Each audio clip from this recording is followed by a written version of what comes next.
നമ്മുടെയൊക്കെ വീടുകളിൽ മിക്കപ്പോഴും നടക്കുന്ന ഒരു ചെറിയ യുദ്ധമുണ്ട്. മേശപ്പുറത്തിരിക്കുന്ന ബൈക്കിന്റെ കീ, ഷെൽഫിലെ മൂന്നാമത്തെ തട്ടിലിരിക്കുന്ന നീല ഫയൽ, അല്ലെങ്കിൽ ഫ്രിഡ്ജിന്റെ മുൻനിരയിൽ തന്നെയുള്ള അച്ചാറ് കുപ്പി. വീട്ടിലെ പുരുഷന്മാർ ഇതൊക്കെ തിരയാൻ ഇറങ്ങിയാൽ സംഭവിക്കുന്ന ഒരു കാഴ്ചയുണ്ട്. എത്ര നേരം നോക്കിയാലും അവർക്കത് കണ്ടെത്താൻ കഴിയില്ല. ഒടുവിൽ നിരാശരായിട്ട് ഭാര്യയെയോ അമ്മയെയോ വിളിക്കും. അവർ വന്ന് ദാ നിന്റെ കൺമുന്നിൽ ഇരിക്കുന്നു എന്ന് പറഞ്ഞ് ഒറ്റ സെക്കൻഡിൽ അത് എടുത്തു തരുമ്പോൾ ഇവർക്കുണ്ടാകുന്ന ഒരു ചമ്മലുണ്ടല്ലോ.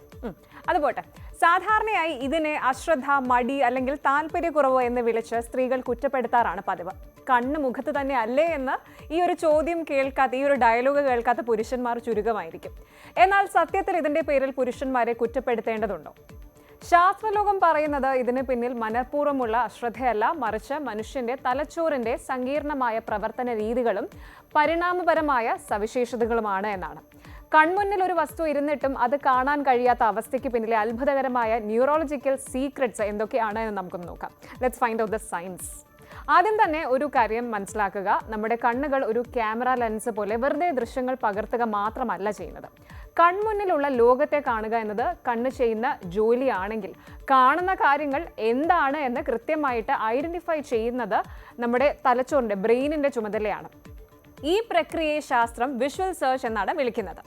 ഇനി മറ്റ് പല കാര്യങ്ങളിലും വലിയ ബുദ്ധിയൊക്കെ കാണിക്കുന്ന നമ്മുടെ ബ്രെയിനിന് കൺമുന്നിലുള്ള ഒരു വസ്തുവിനെ കൃത്യമായിട്ട് വേർതിരിച്ചറിയാൻ ചില നിമിഷങ്ങളിൽ വലിയ പ്രയാസം നേരിടാറുണ്ട്. നമ്മളൊരു വസ്തു കാണാതെ പോകുമ്പോൾ പരിഭ്രാന്തിയോടെ ചുറ്റുപാടും തിരയാൻ തുടങ്ങും. അലങ്കോലമായിട്ട് കിടക്കുന്ന ഒരു മേശയിലോ അല്ലെങ്കിൽ അടുക്കളയിലോ ഒക്കെ തിരയുമ്പോൾ ഓരോ മില്ലി സെക്കൻഡിലും നൂറുകണക്കിന് വസ്തുക്കളുടെ ദൃശ്യങ്ങളാണ് ഒരേ സമയം കണ്ണ് വഴി ബ്രെയിനിലേക്ക് പായുന്നത്. ഇതിനെ ഇൻഫർമേഷൻ ഓവർലോഡ് എന്ന് വിളിക്കാം. ഇത് ദൃശ്യപ്രവാഹം പെട്ടെന്ന് അനലൈസ് ചെയ്യാൻ ബ്രെയിനിന് സാധിക്കാതെ വരികയും താൽക്കാലികമായിട്ട്, വളരെ ടെമ്പററി ആയിട്ട് നിശ്ചലമാക്കുകയും ചെയ്യും. ബ്രെയിൻ ഫ്രീസസ് എന്നാണ് ഇതിന് പറയുന്നത്. അതുകൊണ്ടാണ് എത്ര നോക്കിയിട്ടും കൺമുന്നിലിരിക്കുന്ന സാധനം നമ്മൾ കാണാതെ പോകുന്നത്. മനഃശാസ്ത്രജ്ഞർ നമ്മുടെ ശ്രദ്ധയെ വിശേഷിപ്പിക്കുന്നത് ഇരുട്ടിലേക്ക് അടിക്കുന്ന ഒരു സ്പോട്ട് ലൈറ്റ് പോലെയാണ്. ഈ സ്പോട്ട് ലൈറ്റ് വിഷ്വൽ ഫീൽഡിൽ, അതായത് ദൃശ്യമണ്ഡലത്തിലെ ഏത് ബിന്ദുവിലാണോ അതായത് ഏത് സ്പോട്ടിലാണോ പതിക്കുന്നത്, അവിടെയുള്ള വിവരങ്ങൾ മാത്രമേ തലച്ചോറ് വിശദമായിട്ട് പ്രോസസ് ചെയ്യുകയുള്ളൂ. ഈ സ്പോട്ട് ലൈറ്റിന് വെളിയിൽ കിടക്കുന്ന കാര്യങ്ങൾ എത്ര വലുതാണെങ്കിലും അത് മനസ്സിലേക്ക് എത്തില്ല. ഇതിനെ ശാസ്ത്രീയമായിട്ട് ഇൻഅറ്റൻഷണൽ ബ്ലൈൻഡ്നെസ് അഥവാ ശ്രദ്ധക്കുറവ് കൊണ്ടുള്ള അന്ധത എന്ന് വിളിക്കുന്നു. സൈക്കോളജിയിൽ ഇതിന് തെളിവായിട്ട് ഒരു പ്രശസ്ത പരീക്ഷണം തന്നെയുണ്ട്. ഒരു കൂട്ടം ആളുകൾ ബാസ്കറ്റ്ബോൾ കളിക്കുന്ന ഒരു വീഡിയോ കാണിച്ചുകൊണ്ട് അതിൽ എത്ര തവണ പന്ത് കൈമാറ്റം ചെയ്യപ്പെടുന്നു എന്ന് കൃത്യമായിട്ട് എണ്ണാൻ ഒരു കൂട്ടം ആളുകളോട് ആവശ്യപ്പെട്ടു. കളി പുരോഗമിക്കുന്നതിനിടയിൽ ഒരു ഗൊറില്ലയുടെ വേഷം ധരിച്ച ഒരാൾ കളിക്കാർക്കിടയിലൂടെ നെഞ്ചും വിരിച്ച് നടന്നു പോകുന്നുണ്ടായിരുന്നു. എന്നാൽ കളി കഴിഞ്ഞപ്പോൾ വീഡിയോ കണ്ടവരിൽ 50% പേരും ഈ ഒരു ഗൊറില്ലയെ കണ്ടതേയില്ല. കാരണം അവരുടെ ശ്രദ്ധ മുഴുവൻ പന്തിലായിരുന്നു. ഇതേ അവസ്ഥ തന്നെയാണ് താക്കോലോ, ഫോണോ, ഫയലോ ഒക്കെ തിരയുമ്പോഴും സംഭവിക്കാറുള്ളത്. അതായത് കാണാതെ പോയ ആ വസ്തുവിന്റെ ഒരു പ്രത്യേക രൂപവും കളറും മാത്രമായിരിക്കും നമ്മുടെ മനസ്സിൽ, അതായത് മെന്റൽ ഇമേജ് മാത്രമാകും ഉണ്ടാവുക. അതിവേഗത്തിൽ കണ്ണുകൾ ചലിപ്പിക്കുമ്പോൾ ആ രൂപവുമായിട്ട് കൃത്യമായി ഒത്തുപോകാത്ത മറ്റെല്ലാ ദൃശ്യങ്ങളെയും തലച്ചോറ് ഫിൽട്ടർ ഔട്ട് ചെയ്യും. അപ്പോൾ അതിന്റെ ഫലം എന്താണ്? വസ്തു കൺമുന്നിൽ ഉണ്ടെങ്കിലും നമ്മളത് കാണില്ല. ഇനി കുറച്ച് ന്യൂറോ സയൻസ് പറഞ്ഞു തരാം. കണ്ണിൽ നിന്ന് തലച്ചോറിലെ വിഷ്വൽ കോർട്ടെക്സിലേക്ക് എത്തുന്ന ദൃശ്യങ്ങൾ പ്രധാനമായും 2 വഴികളിലൂടെയാണ് പ്രോസസ്സ് ചെയ്യപ്പെടുന്നത്.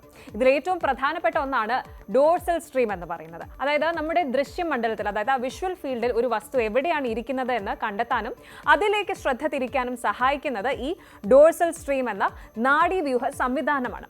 നമ്മൾ ടെൻഷനായിട്ട് അതിവേഗത്തിൽ ഓരോന്ന് തിരയുമ്പോൾ ഈ സംവിധാനത്തിന് വലിയ സ്ട്രെസ് നേരിടേണ്ടി വരുന്നു. ചിട്ടയായ രീതിയിൽ സമയമെടുത്ത് കണ്ണുകൾ ചലിപ്പിച്ചില്ല എങ്കിൽ ഡോർസൽ സ്ട്രീമിന് വിവരങ്ങൾ കൃത്യമായിട്ട് വിവർത്തനം ചെയ്യാൻ സാധിക്കില്ല. സിഗ്നലുകളുടെ ഈ ഒരു തടസ്സമാണ് എത്ര നോക്കിയിട്ടും കണ്ടില്ല എന്നൊരു അവസ്ഥ ഉണ്ടാക്കുന്നത്. അതുകൊണ്ട് പുരുഷന്മാർ കാണുന്നില്ല എന്ന് പറയുന്നത് കള്ളമല്ല സുഹൃത്തുക്കളെ. ഇനി നമ്മൾ നോക്കാൻ പോകുന്നത് ഏറ്റവും രസകരമായ ഭാഗമാണ്. എന്തുകൊണ്ടാണ് ഈ തിരച്ചിൽ പരാജയങ്ങൾ പുരുഷന്മാർക്ക് മാത്രം കൂടുതലായിട്ട് സംഭവിക്കുന്നത്? അതിന് പിന്നിൽ ലക്ഷക്കണക്കിന് വർഷം പഴക്കമുള്ള എവല്യൂഷണറി, അതായത് പരിണാമപരമായ ചില കാരണങ്ങളുണ്ട് എന്നാണ് ശാസ്ത്രജ്ഞർ പറയുന്നത്. മനുഷ്യ ചരിത്രത്തിന്റെ തുടക്കത്തിൽ പുരുഷന്മാർ വേട്ടക്കാരായിരുന്നു. ദൂരെയുള്ള ഇരകളെ മാത്രം ലക്ഷ്യം വെക്കാനും വേഗത്തിൽ ഓടുന്ന ജീവികളെ കൃത്യമായിട്ട് ഫോക്കസ് ചെയ്യാനുമായിരുന്നു അവരുടെ കാഴ്ച രൂപപ്പെട്ടത്. ഇതിനെ ടണൽ വിഷൻ എന്ന് വിളിക്കാം. ഒരു പ്രത്യേക ലക്ഷ്യത്തിലേക്ക് മാത്രം ഫോക്കസ് ചെയ്യാൻ ഈ കാഴ്ച മികച്ചതാണ്. എന്നാൽ സ്ത്രീകൾ ഗുഹകൾക്കും വീടുകൾക്കും സമീപം കുട്ടികളെ സംരക്ഷിക്കുകയും കാട്ടുപഴങ്ങളും വിത്തുകളും മറ്റും ശേഖരിക്കുകയും ചെയ്യുന്നവരായിരുന്നു. അലങ്കോലമായി കിടക്കുന്ന വനപ്രദേശങ്ങളിൽ നിന്നും പുല്ലുകൾക്കിടയിൽ നിന്നും ചെറിയ പഴങ്ങളും കിഴങ്ങുകളും വിഷമുള്ള ജീവികളെയും കണ്ടെത്തേണ്ടിയിരുന്നതിനാൽ അവരുടെ കാഴ്ച വൈഡ് ആംഗിൾ വിഷൻ അല്ലെങ്കിൽ പെരിഫറൽ വിഷനായിട്ട് പരിണമിച്ചു. ചുറ്റുപാടുമുള്ള ചെറിയ മാറ്റങ്ങളെ പോലും ഒരേ സമയം തിരിച്ചറിയാൻ ഈ കാഴ്ച സഹായിക്കും. ഇതേ പരിണാമ സവിശേഷത തന്നെയാണ് ആധുനിക കാലത്തും തുടരുന്നത്. വീട്ടു സാധനങ്ങൾക്കിടയിൽ നിന്നും ഫ്രിഡ്ജിൽ നിന്നും ചെറിയ വസ്തുക്കൾ കണ്ടെത്താൻ പുരുഷന്മാരെക്കാൾ സ്ത്രീകൾക്ക് കൂടുതൽ എളുപ്പത്തിൽ സാധിക്കുന്നത് ഇതുകൊണ്ടാണ്. അതുപോലെ തന്നെ വിഷ്വൽ സെർച്ചിന്റെ വിജയം എന്നത് നമ്മുടെ നോട്ടം ഒരു ബിന്ദുവിൽ നിന്ന് മറ്റൊരു ബിന്ദുവിലേക്ക് എങ്ങനെ മാറ്റുന്നു എന്നതിനെ ആശ്രയിച്ചാണ് ഇരിക്കുന്നത്. ശാസ്ത്രീയ പഠനങ്ങൾ അനുസരിച്ച് സ്ത്രീകൾ സാധാരണയായി ഒരു സ്ഥലം പരിശോധിക്കുമ്പോൾ വളരെ സിസ്റ്റമാറ്റിക് ആയിട്ട് ചിട്ടയായ രീതിയിൽ ഇടത്ത് നിന്ന് വലത്തോട്ടോ അല്ലെങ്കിൽ മുകളിൽ നിന്ന് താഴോട്ടോ ഒക്കെ ക്രമമായിട്ട് നോക്കാറുണ്ട്. അതായത് സിസ്റ്റമാറ്റിക് സെർച്ച് ആണ് സ്ത്രീകൾ ചെയ്യുന്നത്. ഇത് അവരുടെ തലച്ചോറിന് ഓരോ വസ്തുവിനെയും വിശകലനം ചെയ്യാൻ, വ്യക്തമായിട്ട് അനലൈസ് ചെയ്യാനുള്ള സമയം നൽകുന്നുണ്ട്. എന്നാൽ പുരുഷന്മാർ പലപ്പോഴും വളരെ വേഗത്തിൽ കണ്ണുകൾ ചലിപ്പിക്കുകയും ഒരു വശത്ത് നിന്ന് മറ്റൊന്നിലേക്ക് പെട്ടെന്ന് ചാടുകയും ചെയ്യുന്നു. റാൻഡം സ്കാൻ എന്ന് ഇതിനെ പറയുന്നത്.